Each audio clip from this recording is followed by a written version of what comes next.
Hello guys, अस्सलाम वालेकुम।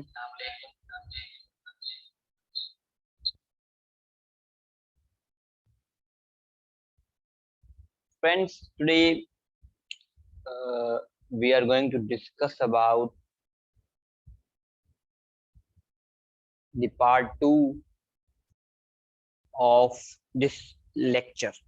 देखें, इससे पहले हम एक लेक्चर बना चुके हैं पार्ट 1, जिसमें जो है we have discussed the offenses against property enforcement of हदूद ऑर्डिनेंस 1979, जिसमें हमने about 11 section we have discussed in that। तो 11 सेक्शन हमने उस पर डिस्कस किए।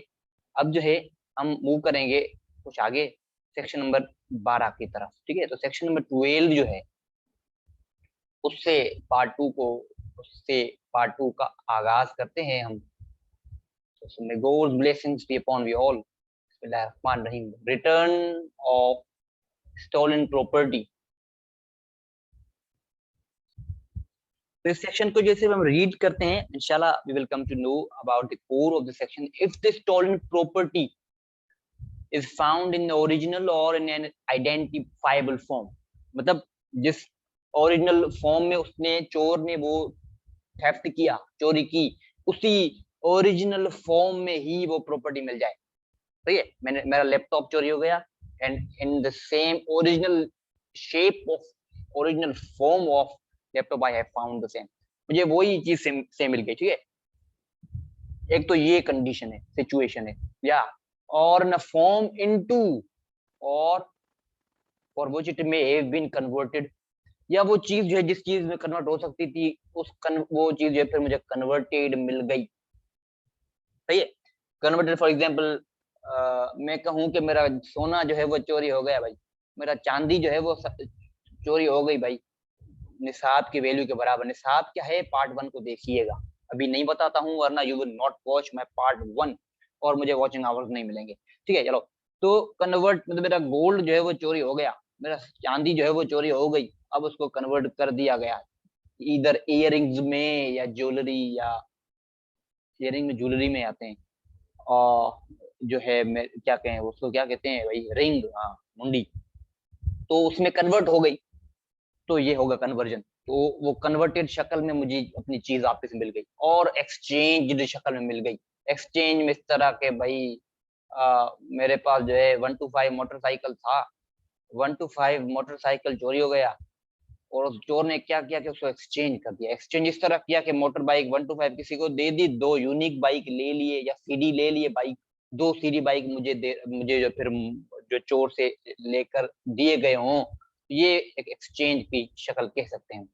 और it shall be cause to be return to the victim, वो तो नहीं, मतलब इसके अंदर क्या होगा फिर, जो एक्सचेंज हो या कन्वर्टेड हो या ओरिजिनल आइडेंटिफाइबल फॉर्म हो, उसके अंदर जब वो चीज मिल गई है तो अब क्या होगा, उसको किसको दिया जाएगा, it will be return back to the victim whether it is in position of or has been recovered from, मतलब वो चीज पोजीशन ऑफ ऑफेंडर की थी, मेरी मोटर बाइक ऑफेंडर खुद के पास पड़ी थी या किसी और पर्सन के पास थी जिसको ऑफेंडर ने चोरी की और उसको दे दी।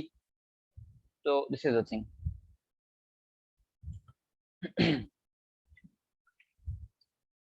If the stolen property is lost or consumed while in the offender's possession and मतलब पता चल गया कि हाँ भाई निभागे जो है दूसरी इंसान ने जो चोरी की थी, अब जो है ना उसको मौका नहीं दिया जाएगा, I will not be required to pay the compensation, फिर वो जो है कंपनसेशन नहीं पे कर पाएगा, हद की पनिशमेंट लागू हो जाएंगी। थेफ्ट लायबल टू ताजीर पे आते हैं। ताजीर का मैंने पार्ट 1 में आपको बताया था, पार्ट 1 देखिएगा, you will come to know about the ताजीर। अब ताजीर की जो है वो पनिशमेंट ज़ाहिर है इस पाकिस्तान मतलब इस हुदूद ऑर्डिनेंस में नहीं होगी। क्यों नहीं होगी? क्योंकि ताजीर तो हमें पाकिस्तान पीनल कोड में पता चलता है, तो ताजीर अगर जो पाकिस्तान पीनल कोड में पता चलता है तो वो ये यहाँ पर क्या कर रही है, तो कहता है कि यहाँ पे ताजीर के बारे में डिस्कस नहीं किया गया है मगर पनिशमेंट के बारे में डिस्कस किया गया है। किस तरह, whoever commits theft which is not liable to other, punishment liable to other ना हो। पनिशमेंट लायबल टू अदर कौन सी होगी, मैंने आपको बताया था, कल भी हमने सेक्शन 7 को डिस्कस किया था, सॉरी सेक्शन 7 में नहीं, सेक्शन 9, हाँ सेक्शन 9 में जो हमने डिस्कस की थी पनिशमेंट के, पहली बार पनिश मतलब कमिट करता है थेफ्ट लायबल टू हद तो क्या पनिशमेंट होगी, दूसरी बार कमिट करता है तो क्या होगी, तीसरी बार कमिट करता है तो क्या होगा, तो वो चीजें हमने डिस्कस की थी। तो जो अब बोलता है कि जो थेफ्ट कमिट हुआ है वो लायबल टू हद ना हो, ठीक है। और अब सिचुएशन देखें, पहली सिचुएशन क्या है कि हद के लायबल ना हो, और दूसरा और for which proof in either of the forms mentioned in section 7 वो मौजूद ना हो, प्रूफ्स मौजूद ना हो। प्रूफ हमने कहा था मुस्लिम हो, एडल्ट हो, मेल हो, दो हो, ये प्रूफ थे सेक्शन 7 में पढ़ा था हमने, वो देखिएगा। Is not available. तीसरी सिचुएशन और फॉर विच द हद में नॉट बी इम्पोज्ड और इन्फोर्स्ड, इम्पोज नहीं हो सकती या इन्फोर्स नहीं हो सकती, ये भी हमने कल डिस्कस किया था, देखिएगा। कल मतलब पार्ट 1 में, under this ordinance shall be liable to ताजीर, तो फिर उसको ताजीर की सजाएं दी जाएंगी, वो लायबल होगा ताजीर के। तो ताजीर की सजाएं कहाँ हैं, पाकिस्तान पीनल कोड में 1860 में जाएं, जाके वो पढ़ें, आपको ताजीर के बारे में पता चल जाएगा इंशाल्लाह। Very soon I will make the lecture on this topic concern. से अब पनिशमेंट क्या होगी ताजीर की, वो भी जाहिर है आपको पाकिस्तान पीनल कोड में मिलेगी, जाहिर है यहाँ पे थोड़ी ना मिलेगी। चलो भाई साहब सेक्शन नंबर 15 की तरफ बढ़ते हैं। डेफिनेशन ऑफ हरबा। हरबा को आप क्या समझ, हरबा को आप रोबरी समझ लें, क्या हरबा को रोबरी समझ ले, section 390 of Pakistan penal code इसी तरह ही है बिल्कुल। पढ़ते हैं थोड़ा इसको, बस इसके अंदर मेन चीज ये है, मेक शो ऑफ फोर्स। ये फोर्स की शो ऑफ करता है, ताकत दिखाता है, अपनी डराता है, इसके अंदर ये स्पेसिफिक चीज है। इसके बुनियाद पर पनिशमेंट फर्स्ट जो है इस पे दी जाएगी। वेन एनी वन और मोर पर्सन, एक हो या एक से ज्यादा, वेदर इक्विप्ड विथ और नॉट, मतलब उसके पास जो है वो आर्म्स हो, हथियार हो या ना हो। Make show force, make show force for the purpose of taking away the property of another. अब क्या कर रहा है कि वो अटैक नहीं कर रहा है, rather is showing the force. Purpose क्या है शोइंग ऑफ द फोर्स का, the purpose of taking away the property of another and attack him. अब तो क्या करता है, अब अटैक करता है मगर शो ऑफ दैट अटैक, ठीक है, अटैक करता नहीं है मगर शो ऑफ करता है। अरे यार क्या कह रहा हूँ चलो इसको दोबारा पढ़ते, थोड़ा मैं कंफ्यूज हो गया। देखिए इसमें ये कहता है कि एक बंदा हो या दो, एक से ज्यादा हो, वो वेदर इक्विप्ड हो, आर्म्ड विद हथियार हो या नहीं हो, वो शो मतलब फोर्स को शो करते हैं, मेक शो फोर्स। किस पर्पस के लिए, for the purpose of taking away the property of another, दूसरी बंदे की प्रॉपर्टी को चोरी करना चाह रहे हैं। और फिर वो अटैक भी करते हैं, मैंने पहले कहा कि अटैक नहीं करेंगे, no they will attack also, attack तो करेंगे। रोबरी रोबरी तो क्या अटैक नहीं होगा क्या, एंड अटैक हिम, अटैक करते हैं। और कॉज रॉन्गफुल, और का और को जरिए जरूर देखिएगा, और कॉज रॉन्गफुल रिस्ट्रेंट, मतलब किसी बंदे को जो wrongful restraint Pakistan penal code में मेंशन हुआ है, सेक्शन मुझे एग्जैक्ट याद नहीं अभी, मगर इसका सिर्फ एक्चुअल मतलब ये है कि मैं आपको बताऊं कि भाई मैं जो है किसी रोड पे जा रहा हूँ, कोई बंदा जो है मुझे रोक देता है, and he says that you are not allowed to move ahead, आप जो है आगे नहीं जा सकते, मुझे वो रोकता है। Although I have right to pass through or go through, मुझे जो है हक है कि मैं वहां से जा सकता, फॉर एग्जाम्पल पब्लिक रोड है, मगर मुझे वो अगर वो रॉन्गफुली रिस्ट्रेन करता है, नहीं जाने देता है, तो वो इस जमरे में आता है। और put him in fear of death, या तो अटैक करे या तो उसको रोक दे रॉन्गफुल रिस्ट्रेन, या put him in fear of death, मतलब उसको डराता है कि मतलब मैं आपको मार दूंगा, सही ना, put him in fear of death, मारता नहीं है। और हर्ट सच पर्सन और पर्सन, या तो फिर इंजरी जो है वो क्रिएट करता है, और सेट टू कमिट हरबा, उसको हम क्या कहते हैं, हरबा। चलो इसको एक बार फिर से ब्रीफ ले लेते हैं। सिंपल ये कहना चाहते हैं, एक बंदा है सपोज करें, वो जो है शो फोर्स करता है फॉर द पर्पज ऑफ फॉरफीटिंग, मतलब for the purpose of theft, कोई प्रॉपर्टी चोरी करना चाहता है, और वो अटैक भी करता है, या उस बंदे को मतलब रोकता है, रॉन्गफुल रिस्ट्रेंट क्रिएट करता है उस बंदे को। प्रॉपर्टी चोरी लाजमी है, याद रखिएगा, क्योंकि हम हदूद ऑर्डिनेंस पढ़ रहे हैं प्रॉपर्टी से रिलेटेड ऑफेंसेस को। या जो इस बंदे को रॉन्गफुल रिस्ट्रेंट क्रिएट करता है, या फियर ऑफ डेथ, या हर्ट वगैरह जो भी है, तो वो सब चीजें they all things fall in this section. Proof of हरबा, हरबा प्रूफ किस तरह होगा कि वाकई में हरबा जो है वो कमिट हुआ या नहीं, तो वो सेक्शन नंबर 7 में बिल्कुल सेम जो है वो, जो सेक्शन 7 है वो म्यू टेटिस मुतंदिस का मतलब होता है सिमिलरली, बिल्कुल एग्जैक्टली सेम तरीके से सेक्शन 7 जो है वो यहाँ पर एप्लीकेबल हो जाएगा। सेक्शन 7 हमें डिस्कस किया था कल पार्ट 1 में, फिर से आपको हिंट दे रहा हूँ, वही दो मुस्लिम मेल हो, एडल्ट हो, वही वाला, तो वो सेम जो है वो यहाँ पर एप्लीकेबल हो जाएगा। पनिशमेंट ऑफ हरबा, पनिशमेंट हरबा की क्या होगी? तो सबसेक्शन 1 ऑफ सेक्शन 17 यह कहता है, चलो इसको रीड अप दे देते हैं।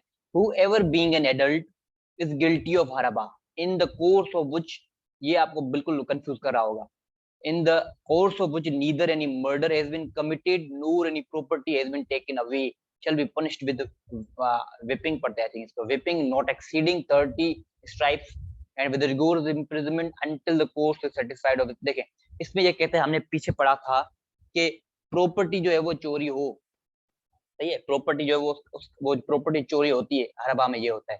फिर जो इसको अटैक करे वो बंदा या फियर डेथ का, हर्ट का या रॉन्गफुल रिस्ट्रेंट कॉज हो, मगर यहाँ पे कहता है कि प्रॉपर्टी जो है वो चोरी नहीं हो सकी, सही है ना, प्रॉपर्टी नहीं चोरी हो सकी, nor any property has been taken away, और उसके अलावा मर्डर भी नहीं कमिट हुआ। तो भाई क्या हुआ?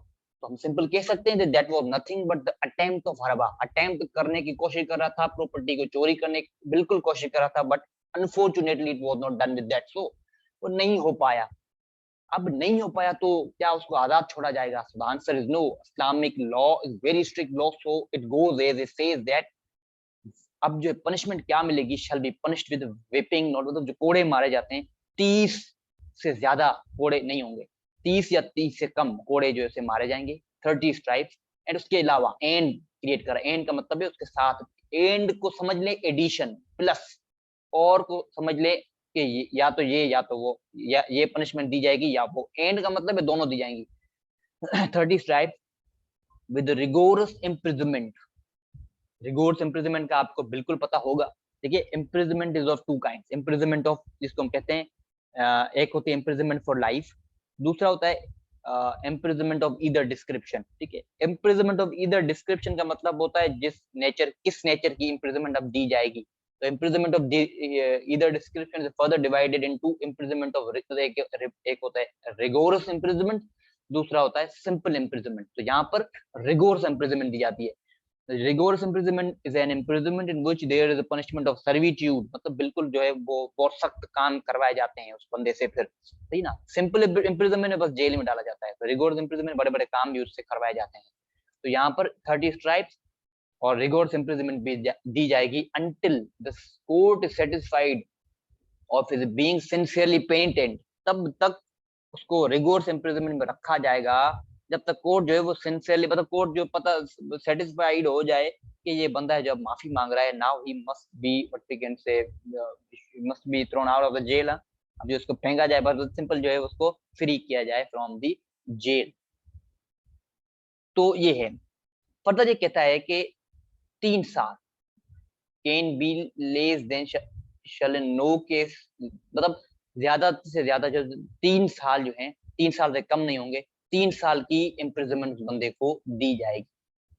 अब दूसरी पनिशमेंट की ये सिचुएशन वो बात करता है कि अब जो है आई थिंक हर्ट है, whoever being an adult is guilty of haraba in the course of which no property has been taken, property taken यहाँ पर भी नहीं हुई है away, but hurt has been caused, मतलब प्रॉपर्टी चोरी करने आया, प्रॉपर्टी नहीं हो पाई, मगर उसको जो है डर लगा कि यार प्रॉपर्टी जो चोरी नहीं हो पाई, अब जो भागना चाहिए, जब भागना चाह रहा था, जिसकी प्रॉपर्टी चोरी करना चाह रहा था वो उसको पकड़ता है, तो अब ये क्या है, इसको हर्ट कॉज कर देता है, तो ये सिचुएशन हो सकती है।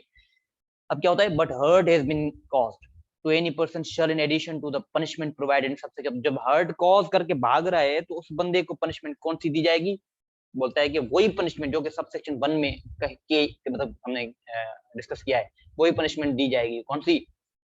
30 स्ट्राइप्स एंड रिगोर्स इम्प्रिजनमेंट। उसके अलावा इन एडिशन में उसको दूसरी पनिशमेंट भी दी जाएगी। कौन सी? Be punished for causing such hurt in accordance with such other law, मतलब दूसरा लॉ जो है कोई भी टाइम बीइंग के लिए वहां पर जो है उसमें जो भी पनिशमेंट होगी तो वो भी उस वक्त उस बंदे को पनिशमेंट जरूर उसके तहत पनिश किया जाएगा।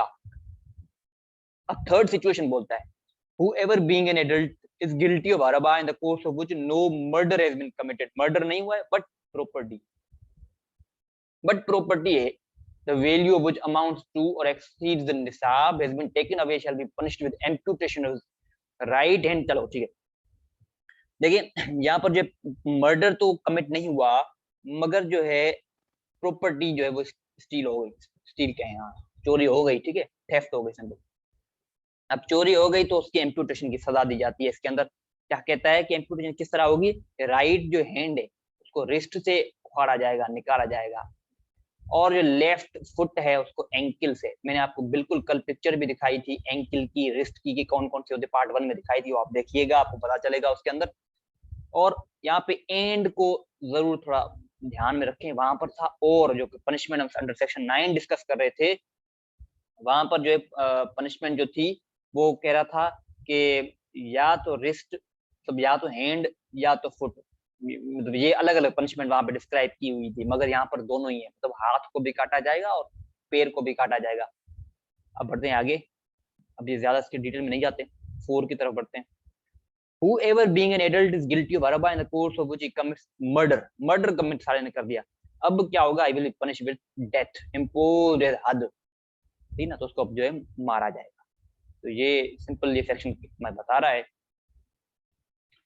अब जो है नीचे जो ये सब सेक्शन है ये सिर्फ वजाहते हैं कि भाई अगर ये प्रूव नहीं हुआ है अभी तक, सिर्फ वो बंदा गिल्टी है, कॉन्विक्ट नहीं है। गिल्टी और कॉन्विक्ट का फर्क पता होना चाहिए आपको। तो गिल्टी है बंदा, अभी तक कॉन्विक्ट नहीं है, तो अब तक सिंपल इम्प्रिजनमेंट में उस बंदे को रखा जाएगा, या जो मेडिकल ऑफिसर वाला चक्कर है, हाथ काटने से पहले उसको देखा जाएगा कि हाथ कटने से कहीं मरता तो नहीं, सब चीजें देखी जाती हैं।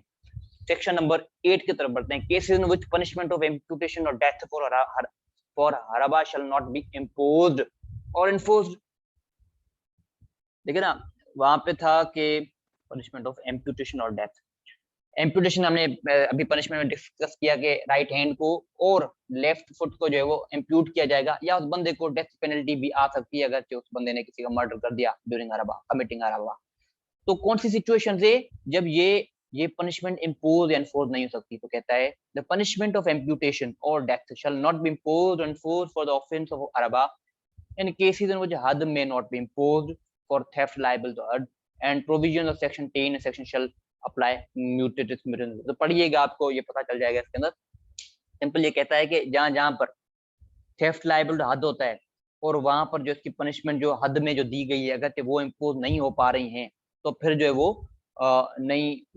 इसके जमरे में नहीं आएगा और इसके तहत पनिशमेंट नहीं होगी। तो सेक्शन नंबर 10 और सेक्शन 11 में हमने कल पढ़ा था इम्पोजिशन एंड इन्फोर्समेंट, कि कब इम्पोज नहीं हो पाएगा थेफ्ट लायबल टू हद और कब वो इम्पोज नहीं हो पाएगा और कब जो है वो इन्फोर्स नहीं हो पाएगा। तो वो हमने पार्ट 1 में डिस्कस किया था, वो देखें। तो अब बोलता है सेक्शन के अंदर कि अगर वो सेक्शन 10 और सेक्शन 11 के तहत इम्पोज नहीं हो सकता या सेक्शन 11 के तहत इन्फोर्स नहीं हो सकती अगर वो पनिशमेंट, मैं आपको थोड़ा लेंथ दे देता हूँ कि कुछ गेस्ट अगर हैं तो वहां पर इम्पोज नहीं होगा, कुछ रिलेटिव्स हैं उन सिचुएशन में इम्पोज नहीं होगा, अगर कोई सर्वेंट है तो इम्पोज नहीं होगा। तो ये इम्पोजिशन की कुछ सिचुएशन थी। इन्फोर्समेंट में ये था कि भाई कॉन्विक्ट जो है वो खुद जो है वो रिट्रैक्ट कर जाए, विक्टिम जो है खुद विथड्रॉ कर जाए, तो ये सिचुएशन थी। तो अगरचे ऐसी कुछ सिचुएशन हैं तो फिर नहीं होंगी ये पनिशमेंट या इम्पोज।